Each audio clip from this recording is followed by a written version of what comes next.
While most presidents wore suit jackets, ties, and dress pants all the time, you don't have to any longer.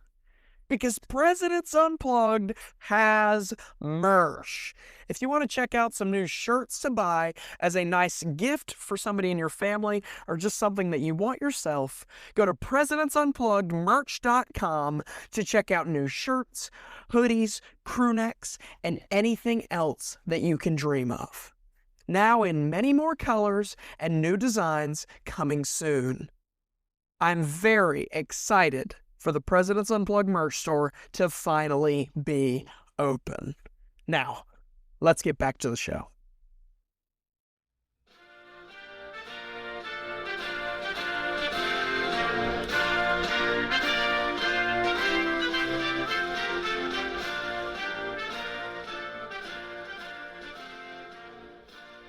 Donald J. Trump was a very unlikely candidate to be the president. He was a real estate tycoon, a flashy TV star, a headline magnate, and to a lot of people, nothing more than that. He didn't serve in the military. He had no political experience. He wasn't a lawyer. He had none of the presidential pieces in his resume that all the other men before him had. But Donald Trump had something different than all that. He had a drive. He had a push to do whatever he set his mind to, and against all odds, he succeeded in the end. But today, in this one of 3-part episode on Presidents Unplugged, we're going to be talking about, against all odds, the making of Donald Trump. Part 1 of 3? What do you mean by that, Ty? Well, here's what I mean. Donald J. Trump has a lot to talk about. So I've had to split him up into 3 parts, 3 pieces of the Trump timeline. This episode, part 1, is going to talk about his background, who he was, how he became famous, how he was like as a celebrity. So today, we're just going to be talking about what got him there. And as we get later down the line, we're going to talk about his first presidential term and his second presidential term, which, by the way, has not ended yet, if you don't know. So, while this is only episode 11 of Presidents Unplugged, at the season finale of season 3, episode 45, we're going to be talking about the 45th president, Donald Trump. I'm not going to ramble on you any longer. Let's get into what makes Donald J. Trump so special. Born on June 14th, 1946, Donald John Trump was born into an extremely wealthy family in Queens, New York. And I don't just mean a little wealthy, very wealthy. His father, Fred Trump, actually installed one of the first ever self-serve supermarkets, which means instead of a clerk getting stuff for you, you got it yourself. Now today, that sounds completely normal to us, but back then, that was a revelation, and it made Fred Trump the real estate mogul that he became. This kind of wealth in the Trump family, when looking back at presidential history, was something that no other president really had. Trump had it made for him. But his family wasn't just going to let him have it off easy. They challenged him. Donald was pretty bad in school. He kind of was just loud, he'd talk, he didn't respect the teachers, and one day he decided to throw an eraser at his teacher. And Fred Trump was not dealing with it. And just like that, he took Donald Trump out of 7th grade and sent him to a military academy in New York. But here's the thing. This was one of the best things that ever happened to Donald Trump. Because instead of being in this learning environment that everyone else is, he was in a military academy with order and kind of a constant schedule. And this worked so well for Donald because it fit his archetype. It fit who he was. And he thrived under the structure of this school. And in the grand scheme of things, I think this was one of the first things that gave him that businessman mentality, that discipline, and that drive to do great things. He also did great things athletically. He didn't just do academic things. He played football, he played baseball, and he started playing golf, a sport that we as the American people know that he plays a lot. But when Trump played these sports in high school, he wasn't just like a bench player like me. He was like the captain of the football team. He played for 1 year. He was extremely athletically dominant, and his players that have been interviewed in the future have said the same thing. He was athletically gifted. But was he gifted militarily? In the late 60s, Lyndon Johnson started something called the Vietnam Draft, pretty much being randomly pulled from a hat to see if you were going to fight for the United States in the Vietnam War. Some people who had lesser physical capabilities than others were put lower in the draft. This included medical issues. So Trump received draft deferments, pretty much being put lower during the Vietnam War due to a diagnosis of bone spurs in his heels. Now, the thing about bone spurs is sometimes they can be extremely severe, a bunch of pain, a bunch of symptoms, but in other cases, they don't really have symptoms. They don't really have a big effect on the person. Did they really have a big effect on Donald Trump? No, not really. Now, if Trump didn't really do anything, people couldn't have claimed that he didn't have symptoms or whatever. But he was like the head of the football team. He was extremely active. He was super athletic. So being put lower on the draft because of something that wasn't really affecting him at all was really the first ever controversy that Donald Trump ever truly got into. After finishing his time in the military academy and basically escaping Vietnam, he went to Fordham University and then transferred to the University of Pennsylvania and got a bachelor's degree in business. He was ahead of everyone around him and was starting his business career the second he got out of college. He graduated college in '68, and right after that, he started an apprenticeship under his dad, Fred Trump, for the business that was at the time called Elizabeth Trump & Son. And after 3 years, in 1971, Trump took over as the president of this family business.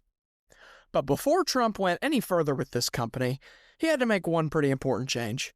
Elizabeth Trump & Son, what kind of long-winded name is that? So Trump, instead of having this long name, shortened it down to the now infamous business Trump. 5 letters, often gold letters, that were now iconic. Trump put his name on everything: soaps, lotion, steaks, magazines, everywhere you can think of. Him making such a brand with his own last name was a genius business move to get his name out there, and really was the first time his fate was sealed as a New York City mogul.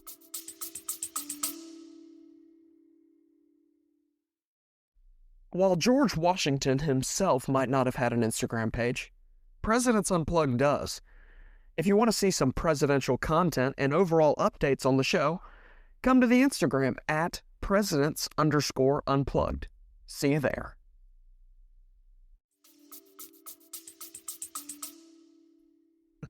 In 1983, Donald Trump really got into Manhattan real estate, which is really expensive, by the way, and he built the iconic Trump Tower. The first ever major tower that he just slapped his name on everything. And Trump Tower became a symbol of like luxury, and yet again, like everything else, it cemented Trump's image as that flashy celebrity kind of mogul guy.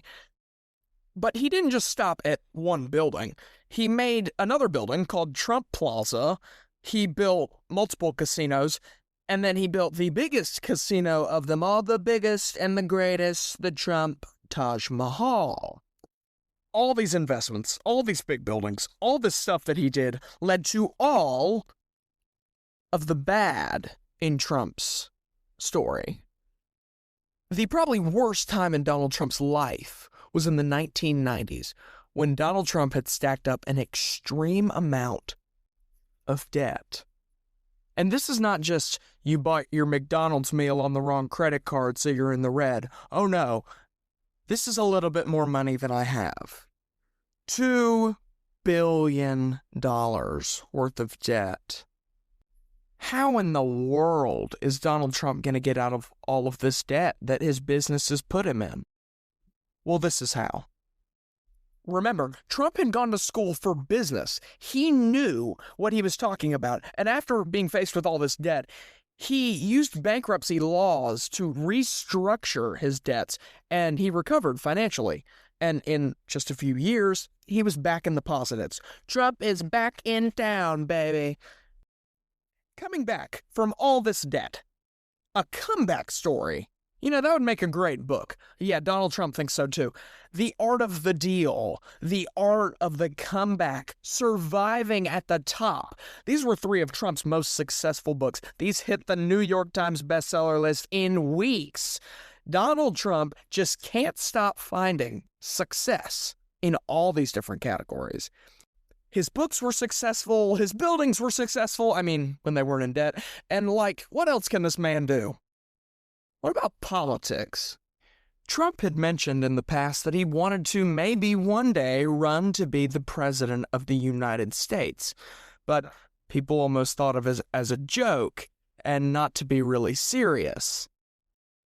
Until the year 2000, when the then Minnesota governor, Jesse Ventura, talked to Donald Trump about running in the Reform Party. Wait, that's not a Republican or a Democrat. What's the Reform Party?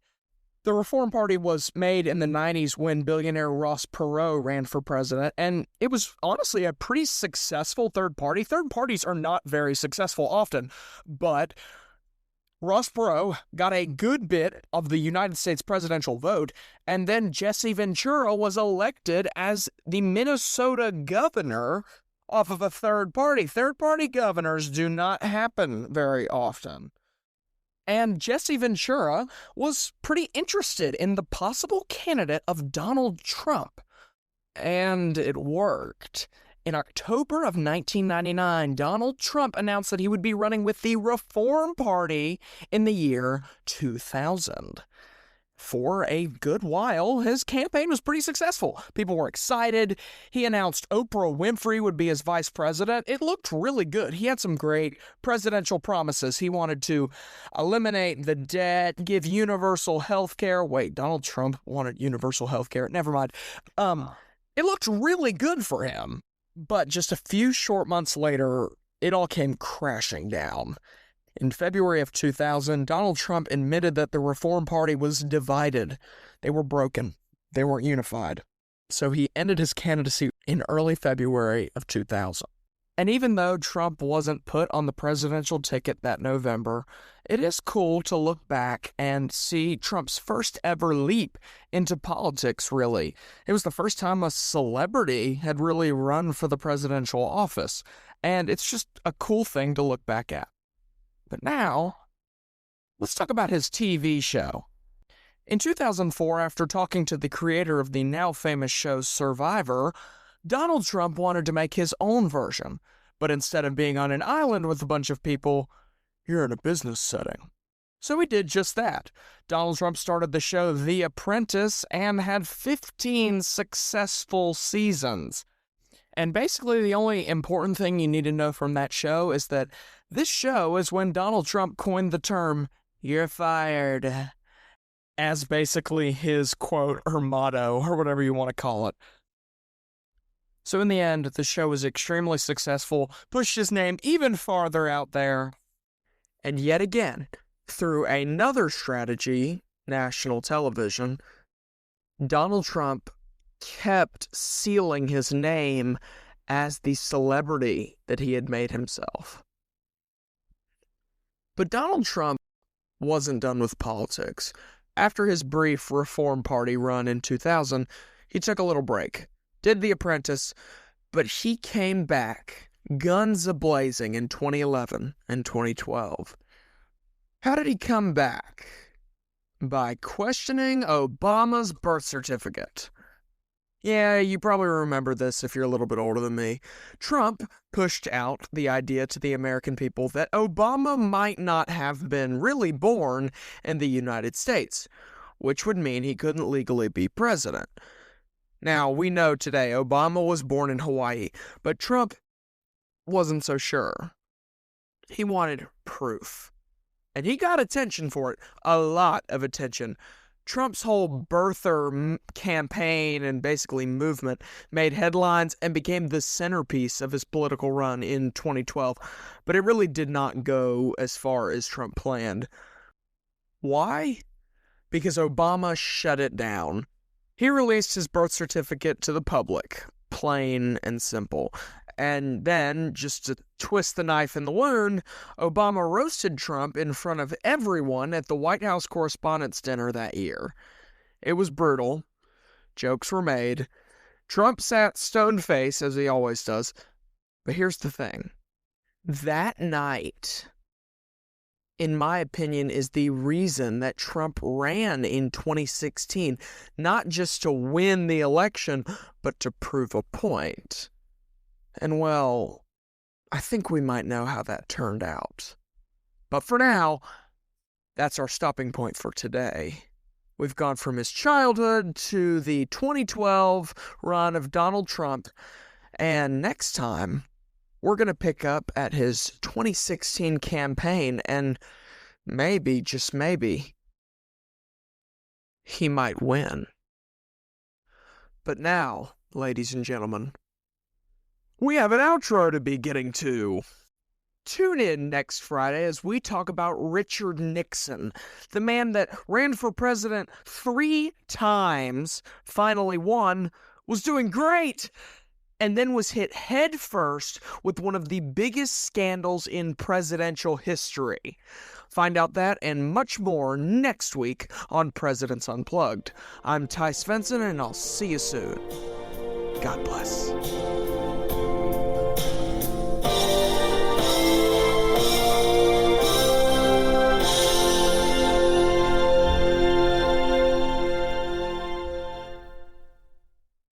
We need to make an executive decision now.